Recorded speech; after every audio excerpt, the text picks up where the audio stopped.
नमस्कार, जय हिंद। मैं प्रशांत वर्मा आप सभी का स्वागत करता हूं आपके अपने यूट्यूब चैनल हॉटस्पॉट लर्निंग पर। आज की इस वीडियो लेक्चर हम लोग मेडिकल इलेक्ट्रॉनिक्स एमसीक्यू पार्ट 7 देखेंगे।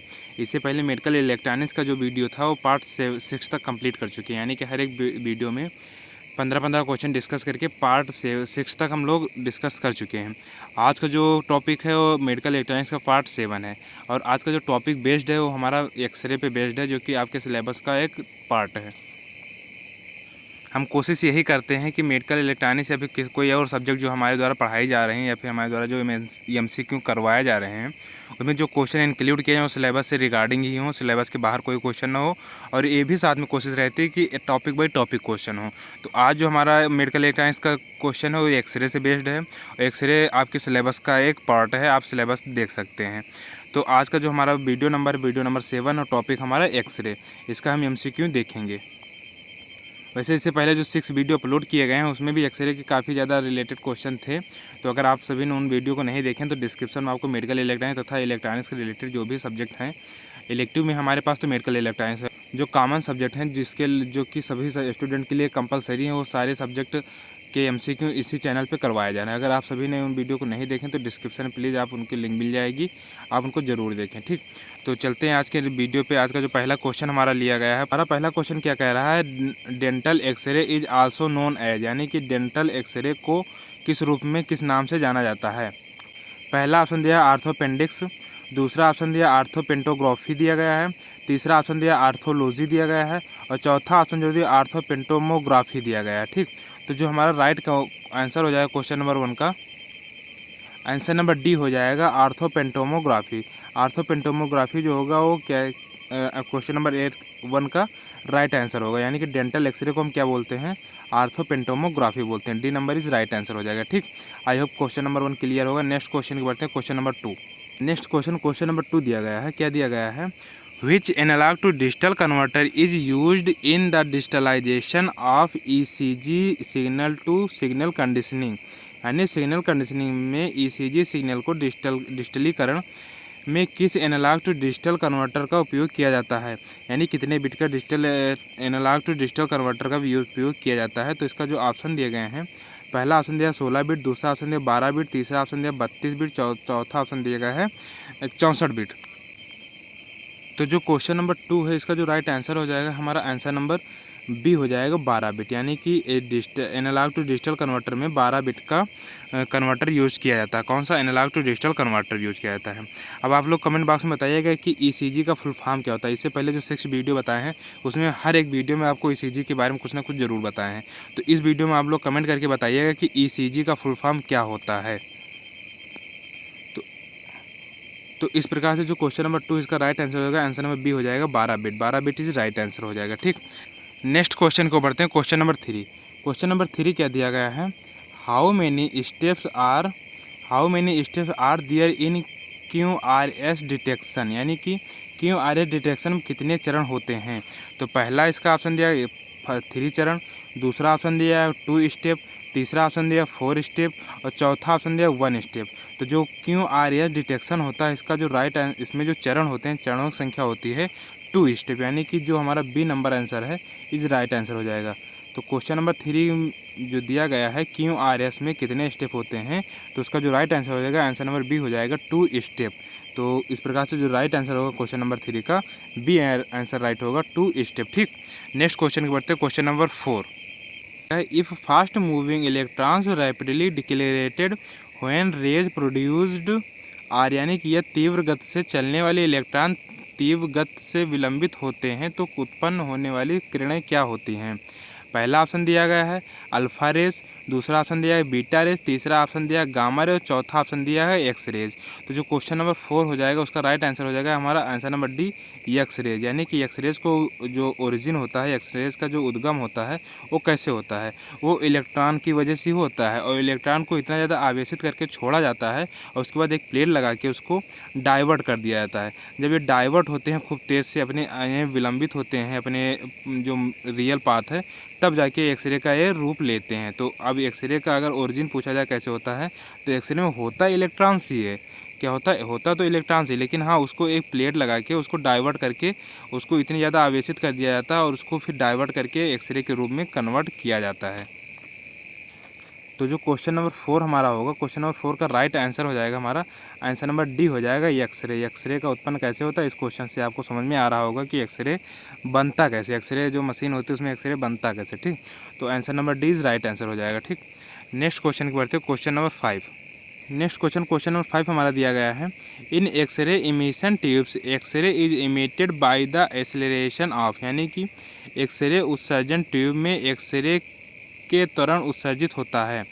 किसके त्वरण उत्सर्जित होता है, जो इससे पहले वाला क्वेश्चन था क्वेश्चन नंबर 4, उसमें बताया गया था कि जो इलेक्ट्रॉन्स होते हैं उनको कस के आवेशित किया जाता है, यानी बहुत ज़्यादा आवेशित करके फिर उनको जब बमबारी की जाती है तो बीच में उनको डाइवर्ट कर दिया जाता है। तो उसी के अकॉर्डिंग ये भी क्वेश्चन हमारा आएगा, उसी से रिलेटेड हमारा ये भी क्वेश्चन है। तो इसके ऑप्शन क्या दिया, पहले ऑप्शन आइटम दिया गया है, दूसरा ऑप्शन प्रोटॉन दिया गया, तीसरा ऑप्शन इलेक्ट्रॉन दिया गया और चौथा ऑप्शन दिया गया है न्यूट्रॉन। तो जो क्वेश्चन नंबर 5 होगा इसका राइट आंसर होगा आंसर नंबर सी होगा, इलेक्ट्रॉन्स इज राइट आंसर हो जाएगा। यानी एक्सरे उत्सर्जन ट्यूब में एक्सरे इलेक्ट्रॉन्स के त्वरण से उत्सर्जित होता है। आप लोग त्वरण का मतलब तो समझ ही रहेंगे, त्वरण किसे कहा जाता है। त्वरण जो होता है एक्सेलरेशन, यानी कि जो उसकी गति में जो परिवर्तन होता है उसी को त्वरण कहा जाता है। वेग परिवर्तन की दर को त्वरण कहते हैं। ठीक है, आपको पता होगा। तो वेग परिवर्तन कब होता है, जब हम इसको वोल्टेज और तथा करंट के साथ इसको खूब जगह से एक्साइटेड करते हैं, किसको, इलेक्ट्रॉन्स को, और जिसको बारी करते हैं उस तरफ उसका रास्ता जब डाइवर्ट कर देते हैं किसका, इलेक्ट्रॉन्स का, तो वो एक्सरे का रूप ले लेता है। ठीक, एक्सरे का रूप ले लेता है। तो इसलिए पूछा गया है किसके एक्सेलरेशन से एक्सरे उत्पन्न होता है, तो इलेक्ट्रॉन के एक्सेलरेशन से एक्सरे उत्पन्न होता है। तो क्वेश्चन नंबर 5 का राइट आंसर हमारा हो जाएगा answer number C is right answer हो जाएगा, क्या, इलेक्ट्रॉन्स। ठीक, आई होप क्वेश्चन नंबर 5 आपका क्लियर होगा। नेक्स्ट क्वेश्चन को बढ़ते हैं, क्वेश्चन नंबर 6। क्वेश्चन नंबर 6 क्या दिया गया है, x ray are not used in, यानी कि एक्सरे का उपयोग किसमें नहीं किया जाता है। तो जो इसके ऑप्शन दिए गए, पहला ऑप्शन दिया फोटोग्राफिक फिल्म, दूसरा ऑप्शन दिया फोटोन सेल, तीसरा ऑप्शन दिया गया है गाइगर ट्यूब और चौथा ऑप्शन दिया आयनाइजेशन चैम्बर।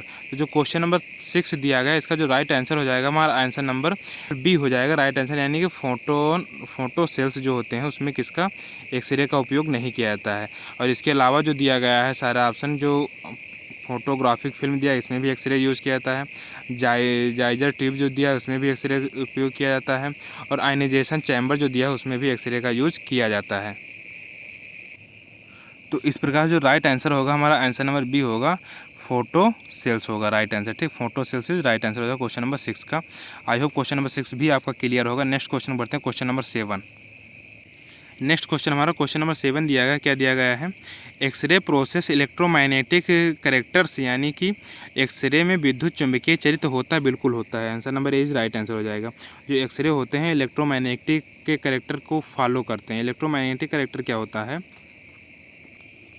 कि इलेक्ट्रोमैग्नेटिक वेव की तरह बिहेव करते हैं। तो देखो रिलेटेड तो होता है, प्योर इलेक्ट्रोमैग्नेटिक वेव नहीं होता है, लेकिन हाँ जो एक्सरे होता है और इलेक्ट्रोमैग्नेटिक वेव की तरह, क्योंकि जो इलेक्ट्रोमैग्नेटिक वेव होती है वो तरंग होती है और जो एक्सरे होता है वो किरण होती है, तो कुछ तो डिफरेंस लगेगा। लेकिन हाँ अगर एक दो पॉइंट की बात की जाए तो हाँ, तो इलेक्ट्रोमैग्नेटिक वेव की तरह ये भी बिहेव करता है। ठीक, तो क्वेश्चन नंबर 7 जो हो जाएगा हमारा, इसका राइट आंसर हो जाएगा आंसर नंबर ए हो जाएगा राइट आंसर। जो दिया गया स्टेटमेंट है वो ट्रू है, यानी एक्सरे विद्युत चुंबकीय चरित्र में होता है, तो होता है, बिल्कुल होता है, एक दो पॉइंट को छोड़ के, और इलेक्ट्रोमैग्नेटिक वेव की तरह ही होता है। तो क्वेश्चन नंबर 7 का राइट आंसर होगा आंसर नंबर ए हो जाएगा। ठीक, और एक्सरे को इलेक्ट्रोमैग्नेटिक वेव कहने का सबसे बड़ा कारण भी यही है कि जो एक्सरे होता है वो ना तो इलेक्ट्रिक फील्ड में डिफ्लेक्टेड होता, ना तो मैग्नेटिक फील्ड में डिफ्लेक्टेड होता। जो कि इलेक्ट्रोमैग्नेटिक वेव का एक बहुत बड़ा कैरेक्टर है कि ना तो इलेक्ट्रिक फील्ड में उसको प्रभावित कर सकती है और ना तो मैग्नेटिक फील्ड प्रभावित कर सकती है, क्योंकि इलेक्ट्रोमैग्नेटिक वेव जो होती हैं वो क्या होती हैं, उदासीन वेव होती हैं, और इलेक्ट्रोमैग्नेटिक कैरेक्टर को ही धारण करने वाला एक्सरे होता है। इसीलिए ना तो ये इलेक्ट्रिक फील्ड में डाइवर्ट होती हैं और ना तो मैग्नेटिक फील्ड में डाइवर्ट होती हैं। तो जो ये तथ्य है, इसी की वजह से हम ये कह सकते हैं जो एक्सरे होता है वो इलेक्ट्रोमैग्नेटिक चरित्र का होता है, यानी इलेक्ट्रोमैग्नेटिक कैरेक्टर का होता है। तो क्वेश्चन नंबर 7 है, इसका जो राइट आंसर होगा हमारा answer number A is right answer हो जाएगा। ठीक, नेक्स्ट क्वेश्चन की बढ़ते हैं, क्वेश्चन नंबर 8। नंबर 8 दिया गया है, क्या दिया गया है, the celestial source of x ray, यानी कि एक्सरे का खगोलीय स्रोत क्या है? तो पहला ऑप्शन दिया गया इसका स्टार, दूसरा ऑप्शन दिया क्वेसर, तीसरा ऑप्शन दिया ब्लैक होल, चौथा ऑप्शन दिया नेबुला। तो नेबुला का हिंदी अर्थ होता है निहारिका, ब्लैक होल का ब्लैक होल होता है, क्वेसर का होता है क्वेसर, और स्टार का होता है तारा। ठीक, तो इसका पता होना चाहिए आपको हिंदी क्या होती है। और वो जो क्वेश्चन नंबर 8 है, इसका जो राइट आंसर हो जाएगा हमारा आंसर नंबर ब्लैक होल हो जाएगा, सी इज राइट आंसर। यानी कि एक्सरे का खगोलीय स्रोत क्या होता है? ब्लैक होल होता है। ब्लैक होल क्या होता है अगर आप ये जानना चाहते हैं तो आप इसी चैनल पे जियोग्राफी की प्ले लिस्ट में ब्लैक होल का एक डिटेल वीडियो डाला गया है, आप उसे ज़रूर देखें, क्योंकि उसमें ब्लैक होल का उद्गम से लेके और अंत तक बताया गया है।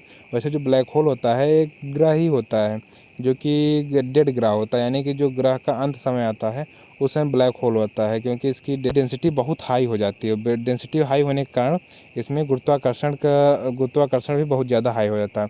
इसीलिए जो ब्लैक होल होता है वो हर एक चीज़ को एब्जॉर्व कर सकता है। लोग सोचते हैं ब्लैक होल जो होता है कहीं कुआं के जैसा छेद होता है, कुआं के जैसा छेद नहीं होता, ये आकाशीय पिंड होता है। बहुत सारे ब्लैक होल हैं आकाश में, और ये ब्लैक होल जो होते हैं ग्रह ही होता है। ग्रह का जब अंत समय आता है तो उसे ब्लैक होल कहा जाता है। अगर आप डिटेल वीडियो जानना चाहते हैं इसके बारे में तो डिस्क्रिप्शन में आपको लिंक दे देंगे उस वीडियो का, वहाँ से आप ब्लैक होल के बारे में अच्छी जानकारी ले सकते हैं कि ब्लैक होल का उद्गम कहाँ से होता है, जो एक ग्रह होता है उसके कितने स्टेप होते हैं, क्या क्या रूप होते हैं उसका, तारा बनने से लेकर उसको ब्लैक होल बनने में कहाँ कहाँ उसको गुजरना पड़ता है, ये सारी जानकारी उसमें दी गई है। तो प्लीज़ आप वीडियो को देखेंगे तो अच्छे से आपको ब्लैक होल के बारे में जानकारी मिल जाएगी। ठीक, तो क्वेश्चन नंबर 8 का जो राइट आंसर हो जाएगा आंसर नंबर सी हो जाएगा right answer, black hole. Black hole के बारे में अगर एक बात बताएं आपको तो ब्लैक होल की जो एक चम्मच मिट्टी होती है वो लगभग 2 हाथियों के वजन के बराबर होता है। इतना ज़्यादा डेंसिटी वहाँ की होती है। एक चम्मच मिट्टी का वजन कितना होता है? 2 हाथियों के बराबर का वजन होता है ब्लैक होल के। ब्लैक होल के जो ग्रह होता है उसकी मिट्टी की बात बता रहे हैं। तो इस प्रकार से ब्लैक होल बहुत खतरनाक चीज़ हो जाती है। तो जो क्वेश्चन नंबर 8 है इसका राइट आंसर होगा आंसर नंबर सी हो जाएगा, ब्लैक होल। ठीक, नेक्स्ट क्वेश्चन के बढ़ते हैं। Question number 9। क्वेश्चन नंबर 9 क्या दिया गया? Which phenomenon is shown by the given figure, यानी दी गई आकृति में कौन सी घटना प्रदर्शित की गई है। तो पहले आप पूरी तरह आकृति को देखें, आकृति क्या दी गई है। ये देखिए, ये आकृति दी गई है। ठीक, यानी यहाँ पे कोई हमारा एक्सरे ट्यूब है ये वाला, और यहाँ पे कोई बॉडी है और इधर एक कोई स्क्रीन है जिसपे हम एक्सरे की बमबारी करवा रहे हैं। तो जो हमारा इसका जो ऑप्शन दिया गया है, ऑप्शन की ओर बढ़ते हैं। ऑप्शन हमारा क्या क्या दिया गया है? ऑप्शन हमारा पहला दिया गया है एक्सरे स्कैन, दूसरा ऑप्शन दिया सिटी स्कैन, तीसरा ऑप्शन दिया एक्सरे क्रिस्टलोग्राफी, और चौथा ऑप्शन दिया एक्सरे प्रोडक्शन। तो जो राइट आंसर हो जाएगा हमारा आंसर नंबर डी हो जाएगा, एक्सरे क्रिस्टलोग्राफी हो जाएगा। जो हमारा ये फिगर दिया गया था जो ऊपर आप देखे हैं, तो इस फिगर में क्या दिखाया जाता है? एक्सरे क्रिस्टलोग्राफी दिखाया गया। क्वेश्चन नंबर 9 जो हमारा उसका जो राइट आंसर हो जाएगा हमारा आंसर नंबर सी हो जाएगा, एक्सरे क्रिस्टलोग्राफी हो जाएगा। इस स्टेटमेंट का शॉर्टकट क्या होता है? यानी एक्सरे क्रिस्टलोग्राफी XRC होता है। अगर बाई चांस एग्जाम में पूछ ले XRC क्या होता है, तो एक्सरे क्रिस्टलोग्राफी ही होता है। ठीक, तो क्वेश्चन नंबर 9 का राइट आंसर क्या हो जाएगा हमारा? आंसर नंबर सी हो जाएगा right answer, x-ray crystallography is right answer हो जाएगा। ठीक, नेक्स्ट क्वेश्चन बढ़ते हैं। Question number 10। क्वेश्चन नंबर 10 क्या दिया गया है? In which one of the following year the X-ray machine was invented, यानी कि निम्न में से किस वर्ष से एक्सरे मशीन का आविष्कार हुआ है। तो पहला ऑप्शन दिया 1985, दूसरा ऑप्शन दिया 1830, तीसरा ऑप्शन दिया 1800, चौथा ऑप्शन दिया 1895। तो किस वर्ष इन्वेंटेड किया गया है किसका? एक्सरे मशीन का। Answer number D right answer होगा 1895 में। जो एक्सरे मशीन है वो किस वर्ष बनाई गई थी, किस वर्ष उसका आविष्कार हुआ था? 1895 में उसका आविष्कार हुआ था किसका? एक्सरे मशीन का। तो इस प्रकार जो क्वेश्चन नंबर 10 हो जाएगा उसका राइट आंसर हो जाएगा आंसर नंबर डी राइट हो जाएगा, 1895 इज राइट आंसर हो जाएगा किसका? क्वेश्चन नंबर 10 का। ठीक, नेक्स्ट क्वेश्चन बढ़ते question number 11। Next question number 11 दिया गया है an x-ray machine was invented by professor named, यानी कि एक्सरे मशीन जिस प्रोफेसर द्वारा इन्वेंटेड किया गया है उसका नाम क्या है। तो पहला ऑप्शन दिया गया है ए नंबर ऑप्शन दिया है sir William Crow Roentgen, B number option है doctor Dennis Colonel, C number option दिया doctor Larry Wang, D number option दिया सर नॉर्मन रोलस्टन। तो जो क्वेश्चन नंबर 11 दिया इसका जो राइट आंसर होगा हमारा answer number A is right answer हो जाएगा, यानी कि एक्सरे मशीन के जो इन्वेंटेड प्रोफेसर थे उनका नाम क्या था? सर विलियम कॉर्ड रेंटजन था। ठीक, answer number A is right answer हो जाएगा क्वेश्चन नंबर 11 का। नेक्स्ट क्वेश्चन को बढ़ते हैं क्वेश्चन नंबर 12। क्वेश्चन नंबर 12 है क्या दिया गया है? Energy passing through unit area यानी कि इकाई क्षेत्र से गुजरने वाली एनर्जी क्या है। पहला ऑप्शन दिया इंटेंसिटी ऑफ एक्सरे, दूसरा फ्रीक्वेंसी ऑफ एक्सरे, तीसरा दिया गया है वेवलेंथ ऑफ एक्सरे और चौथा ऑप्शन दिया एम्पलीट्यूड ऑफ एक्सरे। तो क्वेश्चन नंबर 12 दिया, इसका जो राइट आंसर हो जाएगा हमारा आंसर नंबर ए हो जाएगा intensity of x-ray. Intensity x-ray is right answer हो जाएगा, क्योंकि इकाई क्षेत्र में गुजरने वाला एक ही चीज़ होता है, वो क्या होता है, एक्सरे की इंटेंसिटी होती है। तो जो क्वेश्चन नंबर 12 दिया गया है उसका राइट आंसर हो जाएगा आंसर नंबर ए हो जाएगा intensity of x-ray is right answer हो जाएगा। ठीक, नेक्स्ट क्वेश्चन बढ़ते हैं, क्वेश्चन नंबर 13 क्या दिया गया है, x ray are filtered out of human bodies by using, यानी कि एक्सरे का उपयोग करके मानव शरीर से फिल्टर किया था। क्या फिल्टर किया था।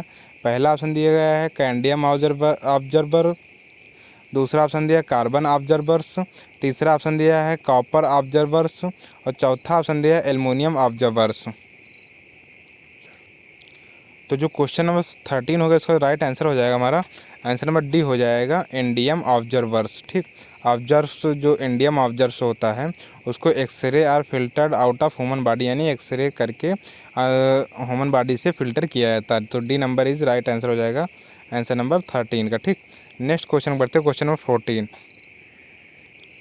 क्वेश्चन नंबर 14 क्या दिया गया है, wavelength of x-ray is in range, यानी कि एक्सरे की तरंगदैर्घ्य की सीमा क्या होती है। इसके ऑप्शन जो दिए गए, पहला ऑप्शन दिया 10 to 8 to 10 to 13 मीटर, दूसरा ऑप्शन दिया 10 to 7 to 10 to 14 मीटर, तीसरा ऑप्शन दिया है 10 to 15 मीटर और चौथा ऑप्शन है 10 की पावर 2 इंटू 1009 मीटर। तो क्वेश्चन नंबर 14 का जो राइट आंसर हो जाएगा हमारा आंसर नंबर ए हो जाएगा 10 to 8 to 10 to 13 मीटर होता है वेवलेंथ किसकी, एक्सरे की। एक्सरे रेंज की जो वेवलेंथ होती है 10 से लेके 8 तथा 10 से लेके 13 मीटर होती है, यानी कि जो हमारा इस प्रकार से कह सकते हैं 10 हमारा जो आइडियल हो जाता है और 8 13 ये टॉलरेंस होता है किसका, एक्सरे वेवलेंथ का, 8 से 13 तक जा सकता है। तो राइट आंसर क्या हमारा हो जाएगा आंसर नंबर ए हो जाएगा किसका, क्वेश्चन नंबर 14 का answer number A is right answer हो जाएगा। ठीक, नेक्स्ट क्वेश्चन बढ़ते हैं, क्वेश्चन नंबर 15। क्वेश्चन नंबर 15 क्या दिया गया है, एक्सरे है यानी एक्सरे है तो क्या है। पहला ऑप्शन दिया शॉर्ट वेवलेंथ, बिल्कुल है शॉर्ट वेवलेंथ, दूसरा ऑप्शन दिया हाई फ्रीक्वेंसी, बिल्कुल हाई फ्रीक्वेंसी है, तीसरा ऑप्शन दिया बोथ ए एंड बी, हाँ बिल्कुल सही बात, बोथ ए एंड बी और चौथा ऑप्शन दिया लॉन्गेस्ट वेवलेंथ, वेवलेंथ बहुत इसकी कम होती है। जो पहला ऑप्शन दिया है short wavelength is right answer हो जाएगा। तो यानी क्वेश्चन नंबर 15 जो है इसका जो राइट आंसर होगा हमारा आंसर नंबर सी होगा बोथ ए एंड बी, यानी कि जो एक्सरे होता है उसकी जो वेवलेंथ होती है बहुत कम होती है और जो उसकी फ्रीक्वेंसी होती है बहुत हाई फ्रीक्वेंसी होती है। तो इसलिए जो राइट आंसर हो जाएगा हमारा आंसर नंबर सी हो जाएगा इज राइट आंसर। ठीक, और इसकी स्पीड तो प्रकाश की चाल की जितनी होती है, लेकिन हाँ इसका वेवलेंथ कम होने के कारण ये ज़्यादा दूर तक नहीं जा पाती, जिससे खतरा कम होता है। अगर ये रेडियो फ्रिक्वेंसी की तरह पूरे वातावरण में फैलने या फिर इलेक्ट्रोमैग्नेटिक वेव की तरह ये बहुत दूर तक ये कवर कर सकती है तो बहुत लोगों को नुकसान होता है, क्योंकि एक्सरे का नुकसान भी बहुत ज़्यादा होता है। ठीक, तो जो क्वेश्चन नंबर 15 इसका जो राइट आंसर हो जाएगा हमारा आंसर नंबर सी हो जाएगा ए एंड बी, यानी कि शॉर्ट वेवलेंथ होता है और हाई फ्रीक्वेंसी होती है एक्सरे में। ठीक, तो राइट आंसर हो जाएगा आंसर नंबर सी। तो ये क्वेश्चन नंबर 15 जो था आज का लास्ट क्वेश्चन था, 15 नंबर क्वेश्चन, क्योंकि हर एक वीडियो हम लोग 15-15 क्वेश्चन डिस्कस करते हैं। तो आप सभी छात्रों के लिए एक इम्पॉर्टेंट सूचना है कि आपको लोग डिस्क्रिप्शन में जाइएगा, डिस्क्रिप्शन में आपको 2 यही एक्सरे जो हम आज डिस्कस किए हैं इसी एक्सरे के 2 मॉक टेस्ट की लिंक दी जाएगी, गूगल फॉर्म की लिंक होगी, वहाँ से आप जाके एक्सरे का गूगल फॉर्म पे अपना रिहर्सल कर सकते हैं, यानी कि मॉक टेस्ट दे सकते हैं, जिससे आपको ये पता चल जाए कि अभी हमें मेडिकल एंट्रेंस पे कितना ज़्यादा तैयारी करने की ज़रूरत है। तो प्लीज़ डिस्क्रिप्शन में आप जाइएगा, डिस्क्रिप्शन में आपको लिंक मिल जाएगी, वहाँ से आप टेस्ट को दीजिएगा। हम आपसे रिक्वेस्ट यही करना चाहेंगे टेस्ट में देते समय अपने अंदर की ईमानदारी ज़रूर दिखाएं, यानी कि कहीं चीटिंग करने की कोशिश ना करें, टेस्ट ईमानदारी के साथ दें, क्योंकि वो मॉक टेस्ट हो रहा, आपका रियल एग्ज़ाम नहीं हो रहा। रियल एग्ज़ाम होता तब आप करते तो चल जाता था, क्योंकि तब तो सही था, क्योंकि उससे परसेंटेज बनने वाला था आपका। लेकिन ये मॉक टेस्ट है, आपको सेल्फ असेसमेंट के लिए है, तो प्लीज़ नो चीटिंग, आप लोग ईमानदारी के साथ एग्ज़ाम दीजिएगा। और 25 क्वेश्चन लगभग, उसमें एक में 15 क्वेश्चन, एक में 10 क्वेश्चन, 2 गूगल फॉर्म की लिंक आपको दी जाएंगे, उसमें आप 25 क्वेश्चन कवर हो जाएंगे और 15 क्वेश्चन हम ये करवा दें। लगभग एक्सरे से रिलेटेड काफ़ी ज़्यादा क्वेश्चन आपके पास हो जाएंगे।